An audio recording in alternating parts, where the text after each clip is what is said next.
Valendo! Dando início à nossa aula número 16, a 16ª aula do curso de redação. Estamos finalizando essa parte do curso com gêneros e tipos textuais. Vamos aos estudos.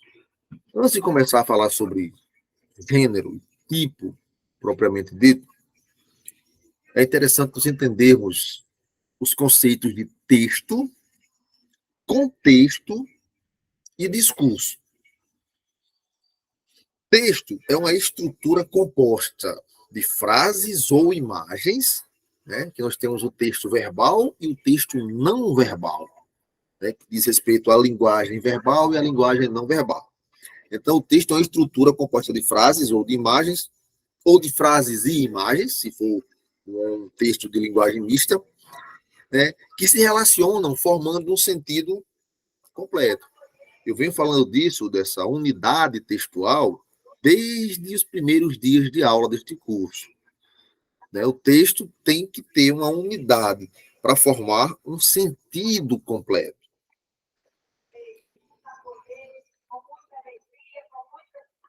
Então, observe.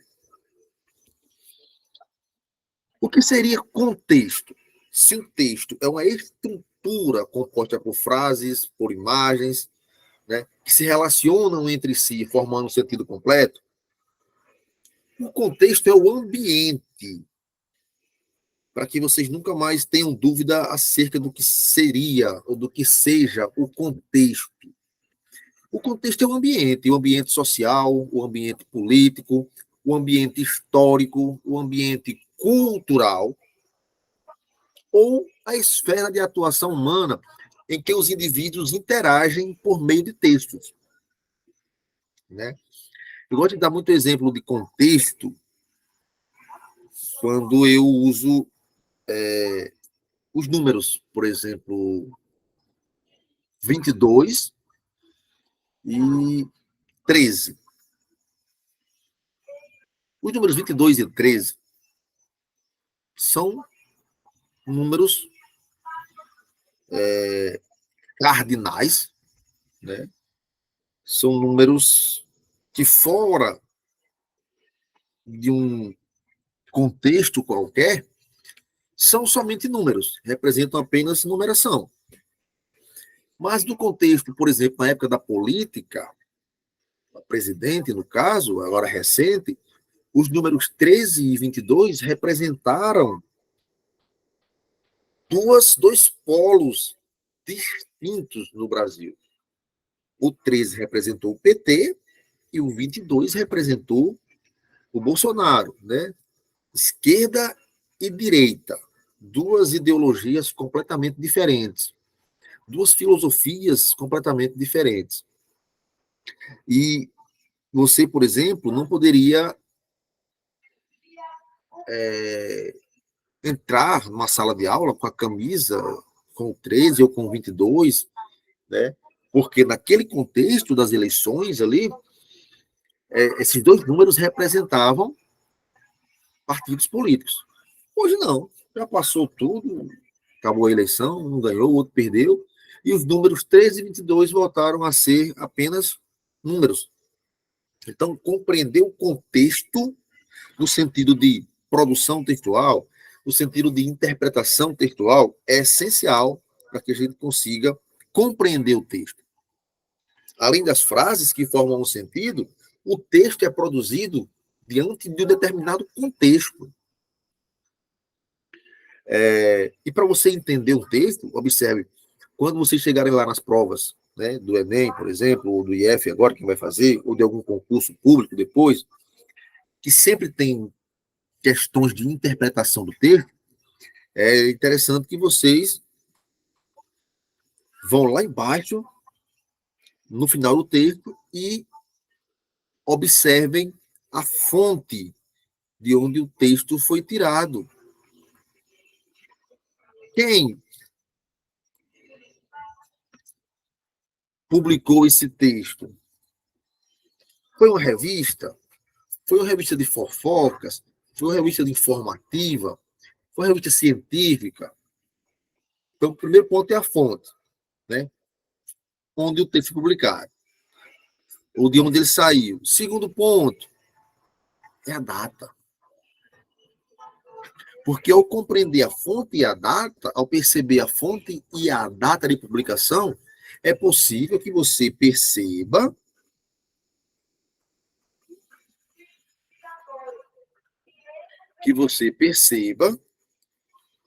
em que contexto aquele texto foi produzido. Por exemplo, o que acontecia no mundo durante esse período, de 1939 a 1945. Esses 6 anos, acontecia o quê no mundo inteiro? Quem lembra das aulas de história? Segunda Guerra Mundial. Perfeito. Acontecia a Segunda Grande Guerra Mundial. Então, tudo que foi produzido nesse período, no campo da literatura, né, da escultura, da pintura, enfim, das artes, tinha como plano de fundo, esse contexto, o contexto pelo qual o mundo passava, o contexto da Segunda Guerra Mundial. Você pega um texto daquela época, você pega uma música produzida naquela época, e você percebe as influências do período, né, de guerra nas letras das músicas, nos textos publicados. Então, por quê? Porque era o contexto daquela época. Nesse período, o mundo estava em guerra. E tudo que se produziu seguiu esse contexto. Você pegar um texto do século XIX, lá, 1800 e cacetada.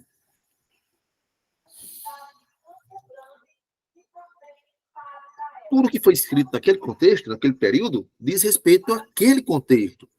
Tá certo? Então, entender o contexto é essencial para você entender o texto.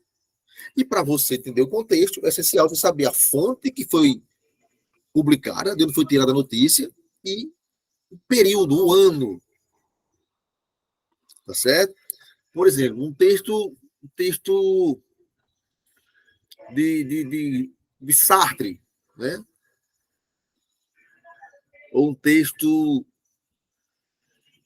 de Voltaire, por exemplo, ou um texto de Machado de Assis, chega aqui no brasileiro. Quando você tem contato com a obra desses autores, você leu vários livros desses autores, você consegue perceber o ponto de vista, o posicionamento desses autores em relação a certos temas. Então, você é um cara que já leu muito Machado de Assis, por exemplo, cai um texto de Machado de Assis na sua prova, você vai interpretar facilmente, porque você já tem contato com a obra dele, você tem contato com o pensamento machadiano, você conhece o contexto da época em que Machado escreveu, Machado viveu no Brasil e escreveu. Então, tudo isso facilita a sua interpretação acerca do texto que você está ali lendo. E o que seria, por discurso? Discurso é o espaço materializado das ideias de um determinado grupo social ou de um indivíduo, né? Se falando de grupo social, é aquela voz que representa esse grupo.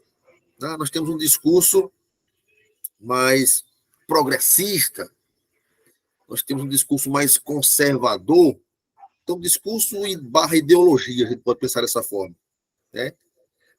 Vamos voltando para a política, né?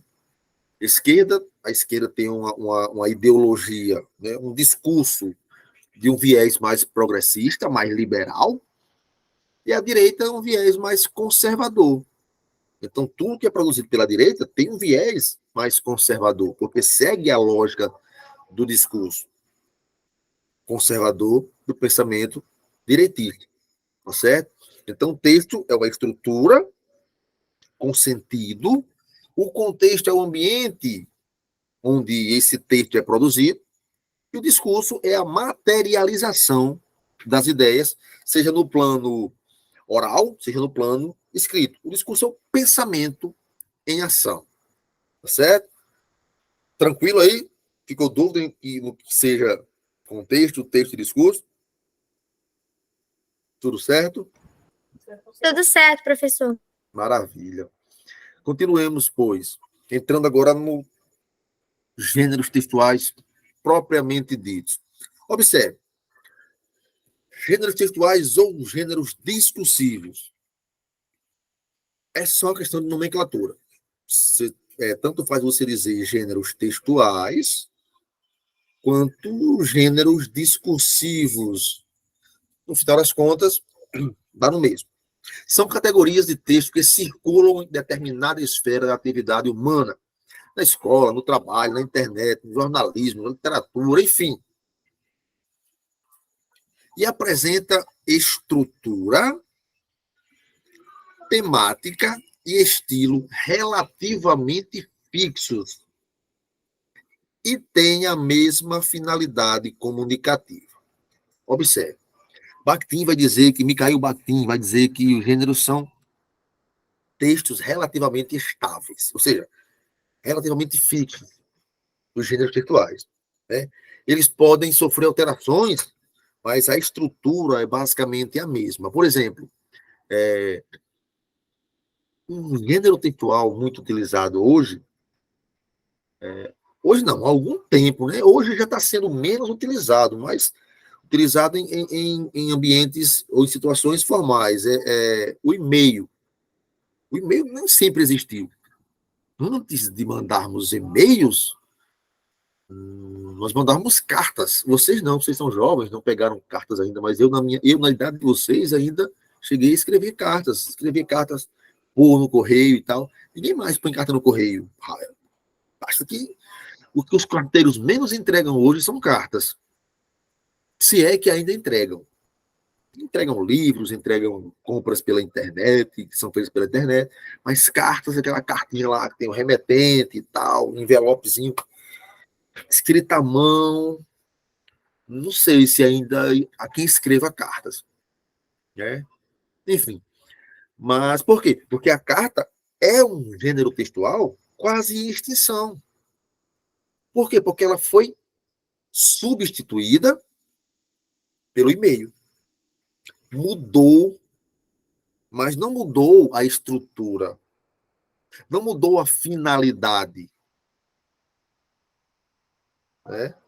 Então, são relativamente fixos. E outro detalhe, os gêneros textuais, eles são infinitos.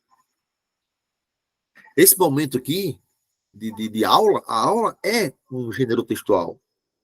O bilhete, a conversa no chat, seja no privado do WhatsApp, ou no grupo do WhatsApp, ou então, enfim, no direct do Instagram, enfim, os chats são gêneros textuais. Os memes são gêneros, as cartas, os telegramas que já não existem, enfim. Os gêneros textuais, segundo Bakhtin, eles são infinitos. O maior representante dessa questão de gêneros textuais do Brasil é Luiz Antônio Marcucci. Ele não existe mais, ele morreu, está com alguns anos. Eu acho que eu estava no mestrado ainda quando ele morreu. Eu terminei o mestrado em 2016 e a gente estava na sala de aula, eu lembro como se fosse hoje, quando o professor da gente deu a notícia que Marcucci havia falecido. Luiz Antônio Marcucci. Acho que no Brasil, a grande referência sobre gêneros textuais é ele. Né? Depois vem, eu acho que, não sei se Irandé Antunes, aqui do Ceará, mas eu sei que Marcucci é referência no Brasil. Então, gêneros são basicamente isso, tá certo? Cada ambiente social, ou cada esfera de atividade humana, produz textos que são orais ou escritos, com características específicas dificilmente verificadas em outras esferas. É comum, por exemplo, encontrarmos um cardápio dentro de um restaurante, né? Claro, óbvio, um cardápio dentro de um restaurante não seria nada anormal. Mas, de repente, se eu encontrar um cardápio na sala de espera de um consultório, aí já tem algo, no mínimo, estranho. Nessas salas de espera, né, hoje tem muitas revistas, né? Tem revista Veja, revista Isto É, revista Placar, não sei o que mais, mas no cardápio eu, pelo menos, nunca vi. O cardápio lá numa sala de espera. Você pega aqui, está esperando sua vez ser atendido, aí uma banquinha cheia de revistas, de coisa, você pega lá, tá um cardápio. Qual a utilidade de um cardápio ali? Né? Não tem sentido encontrar um cardápio num consultório médico.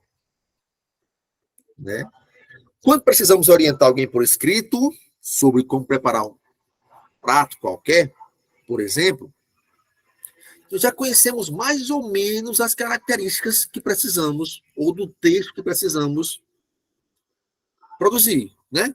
Se eu quero orientar alguém como fazer um pudim, por exemplo, que eu nem sei, só estou dando um exemplo, eu já sei mais ou menos como produzir o texto, né, de receita culinária. Pega os ingredientes, tal, põe tudo numa panela, mexe bem, leva ao forno por tantos minutos, enfim, o passo a passo. Quem sabe fazer receita sabe como descrever ali o passo a passo até a produção do texto indicando aquela receita, seja de um pudim, seja de um bolo de maracujá, seja de um bolo de pote, enfim, algum prato especial. Quem vai produzir já tem a noção de como produzir esse texto. Né? Portanto, pode-se dizer que as receitas elas têm uma estrutura relativamente fixa. É aqui onde está a história do relativamente fixo, de não mudar quase. A estrutura da receita segue a mesma lógica, independente do que quer que seja. De um frango. Preparo de um frango. Sim, o que tem? Vai mudar os ingredientes do frango para o pudim. Vai mudar o tempo de fervura. Vai mudar, mas leva ao forno ou ao fogo. Né? Tem a mistura, tem o tempo de cozimento, enfim. A estrutura das receitas, de um modo geral, é mais ou menos a mesma. Né? 2 colheres de sopa não sei de quê, mais 2 colheres de chá não sei de quê, mais 2 ovos, mexe bem, não sei o que, leva ao forno, fogo baixo, não sei o que mais. Fazer um pudim, vou fazer um bolo, vou fazer uma macarronada, enfim. A receita vai mudar os ingredientes, vai mudar o tempo de ir ao fogo ou não, ao forno, mas a estrutura basicamente é a mesma. Né? Textos que apresentam estrutura, temática e estilo relativamente estáveis são chamados de gêneros textuais. Esse é o conceito clássico de gêneros textuais. Textos que apresentam uma estrutura, uma temática e um estilo e praticamente não mudam, são relativamente fixos, estáveis. Isso são, pois, gêneros textuais. Olha só, além da estica-dica, além da estrutura temática e estilos semelhantes, os textos de determinados gêneros são produzidos com a mesma finalidade, ou seja, com o mesmo objetivo. Quem faz uma receita tem sempre a intenção de ensinar o preparo de um alimento. Vocês concordam comigo? Quem faz uma receita tem o objetivo, a finalidade, a intenção de ensinar o preparo de um determinado alimento. Quem dá aula tem o propósito de transmitir conteúdos a alunos. Esse é o propósito do nosso curso, da nossa aula. Na nossa aula de hoje, transmitir a vocês teoria sobre gêneros textuais. Mostrar exemplos, fazer com que vocês compreendam. Certo? Como os gêneros eles são relativamente estáveis, eu vou bater nessa tecla novamente, eles praticamente não mudam quanto à estrutura, eles podem, atenção nesse verbo aqui, podem permanecer, mas também podem modificar-se. Ou com o passar do tempo, eles podem desaparecer ou dar origem a novos gêneros, dependendo do momento histórico. A carta está ali desaparecendo. Alguém falou, eu vou ver quem foi. Alguém levantou a mão ou não? Professor, eu levantei, mas foi sem querer, desculpa. Foi sem querer, Laurinha? Tudo bem. Vi só o barulhinho aqui. Blum, foi lá o que é. Então, voltando para cá. Entendam isso.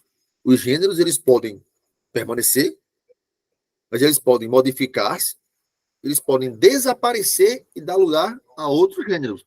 Como eu falava agora há pouco, praticamente a carta está em extinção. Quem substituiu a carta? O e-mail. O bilhete está em extinção. Ninguém manda mais bilhete. Manda o quê? Manda um WhatsApp. Manda um direct. Ninguém manda mais. Manda um Twitter até. Mas ninguém manda mais um bilhete. Né? Então, os gêneros, eles podem desaparecer e dar origem a novos gêneros textuais. Né? Aí, o que é que depende? Do contexto, do momento histórico, do ambiente, certo? Há gêneros bem atuais, cuja esfera de circulação é a internet, como o bate-papo virtual, o famoso chat. Alguns chamam até de chat. Eu confesso que eu não sei se é chat ou se é chat, não, mas vamos lá. As conversas diretas, particulares ou em grupo, os blogs e os e-mails, que tiveram origem em gêneros correspondentes, utilizados na esfera não virtual de circulação. Então, por exemplo, a conversa na calçada. Raramente você encontra uma pessoa conversando na calçada. Primeiro que está muito perigoso hoje, né? Você está na calçada, chega um vagabundo ali e leva o seu celular. Primeiro ponto. Já espantou as pessoas. Mas é uma prática, por exemplo, que nossos avós gostavam. Por quê? Porque eles faziam isso. No tempo deles, né? Quando tudo era mais calmo, menos violento, não tinha esse negócio de cara estar na calçada e chegar o vagabundo levar o celular. As pessoas se sentavam na calçada para conversar até altas horas da noite. Né? E era uma forma até de conhecimento. As pessoas mais jovens sentavam-se ali ao redor das pessoas mais velhas e buscavam ouvir, né, da sabedoria dos mais velhos para aprender algumas coisas. Não existe mais essa conversa em roda de calçada. Perdão, essa roda de conversa em calçada.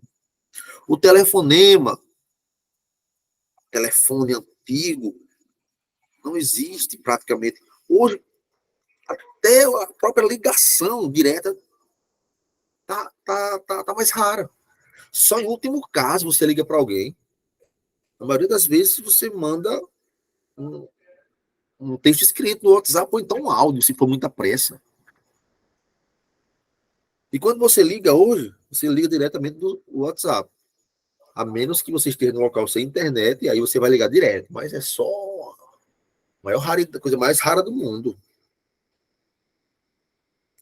As pessoas mandam um áudio aqui, pá. Tem gente que manda um áudio, parece um podcast, bem 10 minutos. Quero escutar, pelo amor de Deus.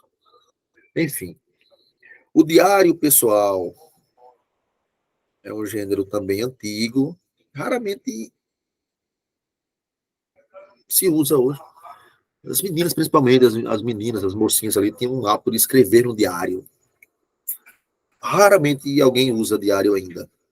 Para escrever à mão, anotado. Querido diário, tal, né? Ainda tem, mas é bem menos. Agenda física, agenda de papel, é outro item que está entrando em extinção. Eu tenho uma, eu continuo utilizando a agenda de papel, acho importantíssimo. E a própria neurociência explica isso. explica que nós devemos ter agenda, devemos anotar as tarefas do dia a dia. É uma forma de tirar o excesso, tirar a sobrecarga do cérebro, dos neurônios e pôr ali no papel. Para que você vai forçar seu cérebro a lembrar os seus compromissos do dia, se você tem ali, se você pode ter ali tudo no papel, só pega lá e olha lá. Nós gastamos energia, gente. Por isso, ao final do dia, muitas vezes estamos muito cansados. Nós gastamos energia logo ao acordarmos para decidir com qual tênis ir para o colégio. Quando não tem farda, com qual camisa ou qual calça ir para o colégio. Tomar decisões é uma das coisas que mais sugam nossa energia. Não sei se vocês sabem, mas já se perguntaram por que Steve Jobs só andava de preto? Vocês sabem dessa história? Ou porque Zuckerberg só anda de azul com cinza? Alguém sabe? Porque não gasta tanta energia para poder decidir uma roupa e combinação de cores? É tipo isso? Perfeitamente, Laura. Foi Laura que falou ou foi Clara? Foi eu, Maria Clara. Vocês têm as vozes parecidas, viu? Eu confundo. Exatamente isso, Clara. Para evitar, porque eles. O Jobs já morreu, né? Mas o Zuckerberg está vivo aí. E é exatamente isso. Como eles são pessoas que tomam muitas decisões durante o dia, eles evitavam, Steve Jobs evitava gastar a energia do cérebro escolhendo uma roupa para vestir pela manhã. Então, ele, preto. Calça preta, camisa preta, vestiu, tchau, tá pronto. Zuckerberg é só de cinza com azul. Se você observar lá. A maioria das partes que ele aparece está de cinza com azul. Por quê? Para evitar essa. Hoje eu vou com essa amarela. Hoje eu vou com essa azul, não sei o quê. Hoje eu vou com essa caque. Hoje eu vou com essa vinho preto, azul, acabou. Então, a cada decisão que nós somos, a cada escolha que nós somos forçados a fazer durante o dia, nós gastamos um pouco de energia do nosso cérebro, que tem menos de 1 quilo, né? Tem 1,4 kg, aliás, menos de 1,5 kg, 1,4 kg é o peso do cérebro adulto, equivale a 2% do corpo, do peso total do corpo de um adulto, mas consome 1/4 de toda a energia que nosso organismo produz. 25% é gasto pelo cérebro. Começamos numa aula de higiene textual, estamos na aula de neurociência. Mas é isso. São informações que eu acho interessantes. Então, quem não usa agenda, comece a usar. Vocês jovens aí, tira a sobrecarga. Não fique tentando forçar seu cérebro a lembrar o que você ia fazer. Vai lá na agenda, olha o que está anotado, acabou. Eu não tenho uma agenda, mas eu tenho tipo um cronograma. Aí tem tudo que eu tenho que fazer no dia, dependendo do dia da semana, aí dá certo. Maravilha. Já é uma forma, já substitui a agenda, já é uma forma de você não sobrecarregar o seu cérebro. Tentando lembrar, forçar o seu cérebro a lembrar o que você ia fazer. Está ali anotado. Tá entendendo? Então a ideia é essa. Tipologia textual. Vamos lá. Tipos textuais, agora eu não falo de gêneros, eu falo de tipos. Né? Você tem que diferenciar tipos de texto e gêneros textuais. Tipos textuais são modos de organizar o texto. Basicamente, são 5. Alguns autores falam sobre 6 tipos de texto. Né? Mas os mais comuns são o texto narrativo, o texto descritivo, o texto expositivo, o texto argumentativo, o texto injuntivo, que é também chamado de persuasivo ou de instrucional, e o 6º tipo de texto que não está aqui, que alguns especialistas abordam é o texto dialogal. Por exemplo, a entrevista é um tipo de texto dialogal, que é um diálogo entre o entrevistador e o entrevistado, certo? Para a gente situar aqui. Então, para que a gente não fique preso só esses 5 tipos de textos, são os clássicos, hoje já se fala muito no texto dialogal, tá certo? Inclusive, caiu uma questão no concurso lá de Paulo dos Ferros ontem, que foi feito na Prefeitura de Paulo dos Ferros. Eu tenho um curso de gramática, né, e tem uns alunos que foram fazer essa prova, e a prova foi ontem, e eu vi a prova hoje, tive acesso à prova hoje, e tinha uma questão que a resposta era texto dialogal, tá certo? Então, saibam que o texto dialogal existe, tá certo? E recentemente está sendo cobrado os concursos nos certames da vida. É um texto, o próprio nome já sugere, é um diálogo entre o interlocutor e o emissor da mensagem, tá certo? Não esqueçam disso. Então, a maioria dos textos é formada por sequências de vários tipos, mas, em geral, isso é interessante, viu?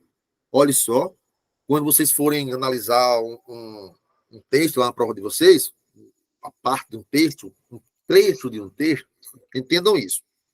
Todo texto é híbrido. O que quer dizer, professor? Os textos são híbridos. O que quer dizer isso? São misturados. Tá certo? Há uma mistura. Não existe texto puro. Esse texto aqui é só dissertativo. Não, esse texto é só narrativo. Esse texto é só descritivo. Esse texto é só... Enfim, não existe. Eu vou repetir para que, quando vocês forem rever a aula, vocês memorizem e escrevam. Não existem textos puros. Uma exclamação, lá em grande. Pá. Todo texto é híbrido. Todo texto é misturado. Professor, como é que eu vou saber se ele é narrativo, se ele é descritivo? Vai haver a predominância de um ou dois em relação aos demais. Por exemplo, um texto narrativo, ele pode ter partes descritivas, claro, sempre tem. E você pega um romance, por exemplo, né, principalmente de alguns autores brasileiros, como José de Alencar, por exemplo, eles detalham o ambiente. Então, esse detalhamento é a parte descritiva do texto. Só que no texto predominam as ações das personagens. O que acontece lá. Portanto, apesar de ter traços descritivos, ele é predominantemente narrativo. E o que é levado em consideração para análise é essa predominância. Se um texto tem predominância de características narrativas, ele é um texto narrativo. Alguém chamou aí? Professor, Oi, eu tenho uma pergunta. Vontade. Então, é como se nenhum texto seguisse a sua tipologia textual inteiramente e tivesse essas misturas dentro dele? Isso. Todo texto é misturado. Aí, professor, como é que eu vou saber? Você vai ter que entender a teoria de cada um e ver o que predomina. Um texto que predomina, por exemplo, a descrição, o detalhamento, se predomina essa descrição, eu tenho características de quê? De um texto descritivo.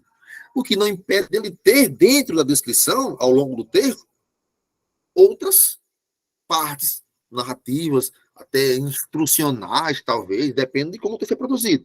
Mas vai predominar, no caso, as características do texto descritivo. Entendeu? Não existe texto puro.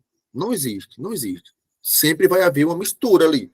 Aí a nossa missão, enquanto leitores, intérpretes de textos, é perceber o que predomina. Qual dos tipos predominam. Observe que são 5 tipos, 6 com dialogal, né? Você vai olhar um gênero textual e vai observar, nesse gênero, qual tipologia é predominante. Vamos entender isso. Os gêneros são infinitos. Os tipos são esses aí. Esses 6 aí, né? Contando com dialogal. Todo gênero é baseado, é derivado, uso essa palavra, é derivado de um tipo de texto. Por exemplo, eu sempre cito esse exemplo, que eu acho bem didático. a piada. A piada é um gênero textual. Não é um tipo de texto, é um gênero. Mas é um gênero que tem as características do texto narrativo. A piada tem personagens. Na piada, a história da piada em si acontece em um determinado local. Então, são características do texto narrativo. Então, a piada é um gênero textual pertencente à tipologia narrativa. A gente tem que ter logo isso, né? Que os gêneros, eles dependem, eles são enraizados, eles são retirados das tipologias textuais. E, repito, não existem textos puros. Todo texto é misturado. Certo? Porque não tinha como você fazer um texto 100% narrativo. Em algumas partes você tem que descrever. Principalmente nos romances. Você pega um romance agora aí, qualquer um que vocês estejam lendo, se estiverem, e vai observar que ou já passaram por essa parte ao longo do texto, ou estão lendo agora, ou vão ler nas páginas seguintes. A descrição de um ambiente, de um personagem, tá certo? Descrições das características físicas, psicológicas, né? Mas vai estar lá, tá certo? Tranquilo, Laurinha, aí? Entendi, professor. Inclusive, tem uma autora que, eu não sei falar o nome dela, mas acho que é Lucy Maud Montgomery. Ela descreve absolutamente tudo nos livros dela, até o tipo da madeira, do móvel, ela coloca lá. Olha só, mas o livro é um romance?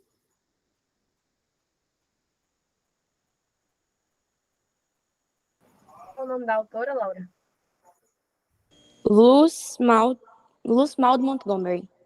Laura, Escreveu N com E. é um autor de romances? É um romance, é uma trilogia. É tipo, é uma sagazinha, mas de romance. Pronto.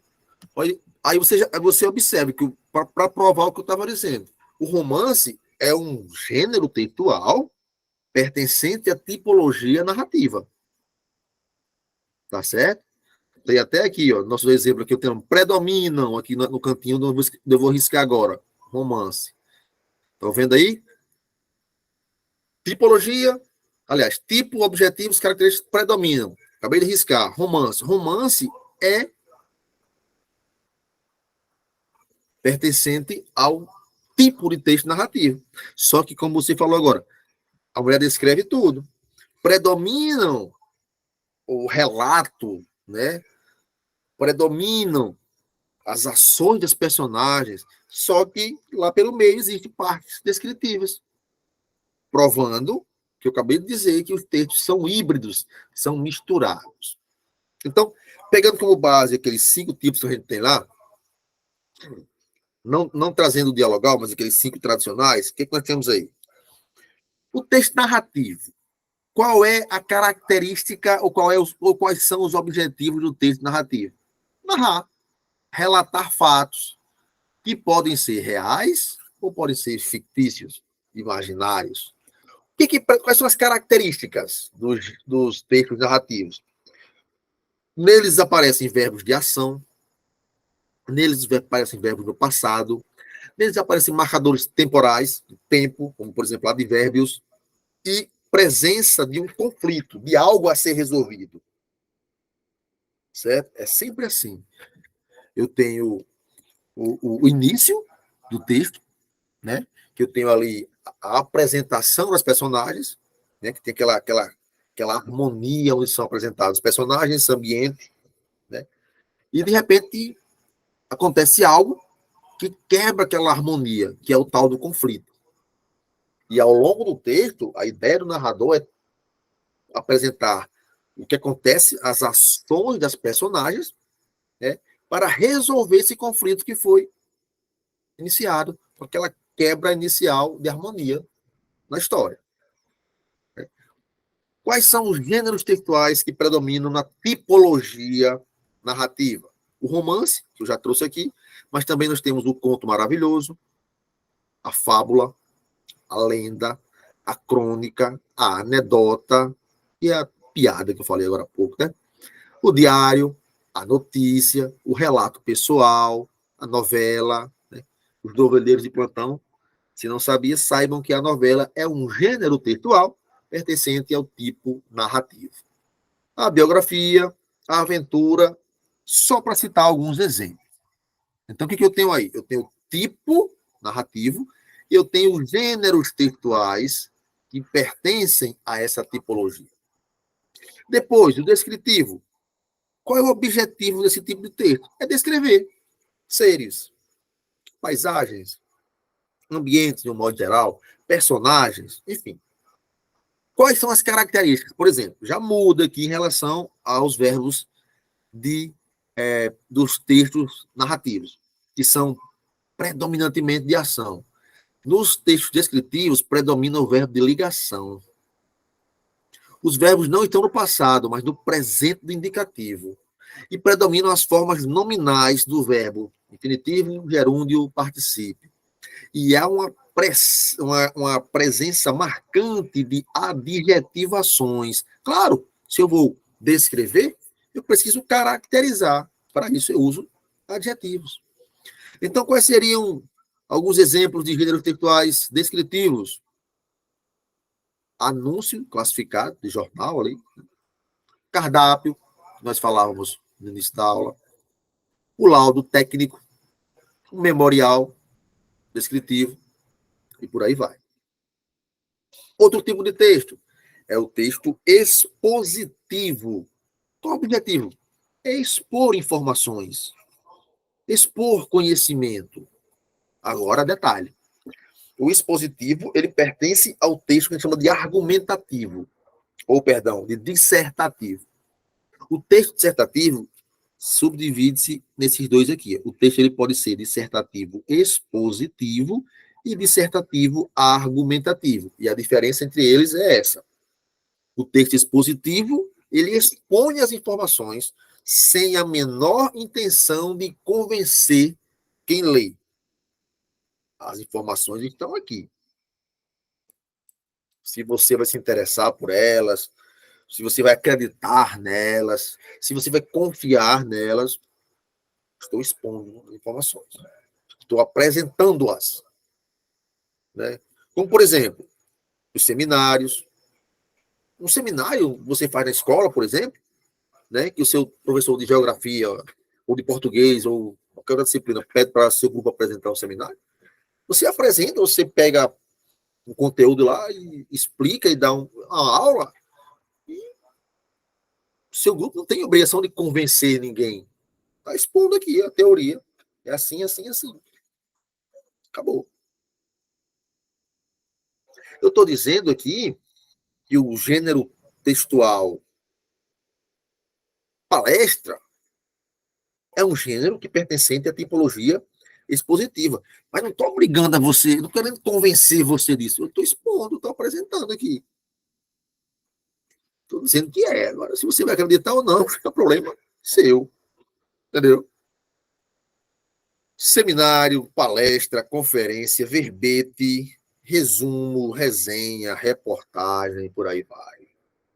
Quais são as características desse tipo de texto? Linguagem objetiva. Por quê? É curto e grosso. É a informação. É o compromisso com a informação, com a exposição do conhecimento. Só. Verbos do presente e predomínio da terceira pessoa.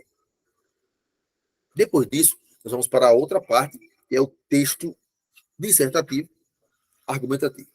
Que aqui sim, aqui existe a intenção de defender um ponto de vista.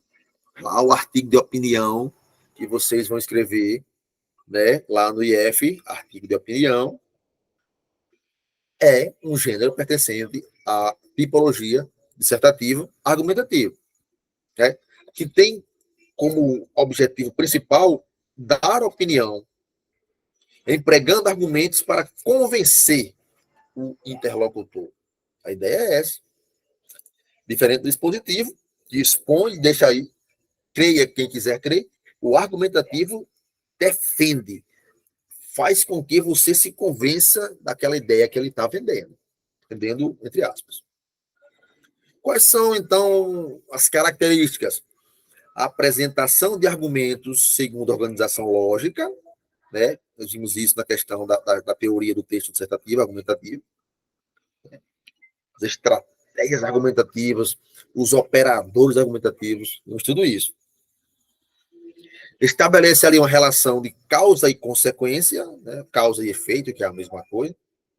A estrutura é formada por, olha só, introdução, desenvolvimento e conclusão. Artigo de opinião, o texto lá do Enem, o debate oral, mas segue essa estrutura. Debate é argumentativo. Porque no debate, você vai debater. Você não vai só expor o que você pensa. Você vai tentar convencer o outro no debate. A ideia do debate é essa. Né?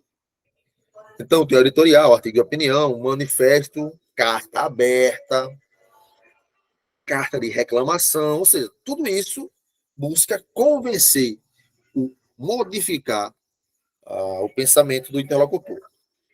E o texto injuntivo, também chamado de prescritivo, de instrucional, o objetivo dele é fazer com que o leitor tome alguma atitude, né? É instruir comportamento. A ideia deles é essa. Quais são as características que eu tenho aqui? Verbos no imperativo. Verbos que indicam ordem. Essa é a principal característica. Quais são os gêneros textuais? O anúncio publicitário, as regras de um jogo, a receita, seja culinária, seja a prescrição médica, o manual de instruções. Por quê? Porque injuntivo quer dizer instrucional, quer dizer instruir, ensinar como fazer. Você compra um aparelho novo, sei lá, um videogame novo e tal, ou um celular novo, e tem um manual ensinando quantas horas da primeira carga, não sei o quê, as funções de cada tecla e tal, as funções. Instrução. Receita. Você vai colocar 5 ovos, não sei quantos ml de água, tal. O passo a passo. Disse como é que faz, tentou ensinar como é que faz, texto injuntivo. É essencial que vocês peguem esse slide e mordam esse slide a noite todinha. E memorizem, né, essas características. Tira o print disso aqui e durma com ele debaixo da cama. Vou até apagar aqui.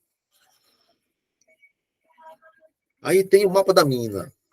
O mapa do tesouro está aqui. Lindo. Espetacular. Paguei para ficar legal para vocês. Pronto. Isso aí é o mapa da mina. O mapa do tesouro. Agora vamos aqui para gênero textual versus gênero literário. O pessoal acha confusão? Os gêneros textuais, eles abrangem todos os tipos de gênero, ou todos os tipos de texto, né, dos que vimos até agora. Argumentativo, expositivo, narrativo, descritivo, instrucional, dialogal até. Já os gêneros literários, eles indicam apenas os temas literários, que são os gêneros lá dos primórdios. O gênero literário, ele é caracterizado de acordo com a sua forma. Ele pode ser gênero dramático, gênero lírico, gênero épico e aqui gênero narrativo. Observe que aqui o narrativo não é, nesse caso, dos gêneros literários, o narrativo não é um texto, é um gênero, mas é lá no gênero literário, tá certo? É outra vibe, é outra história. Tranquilão.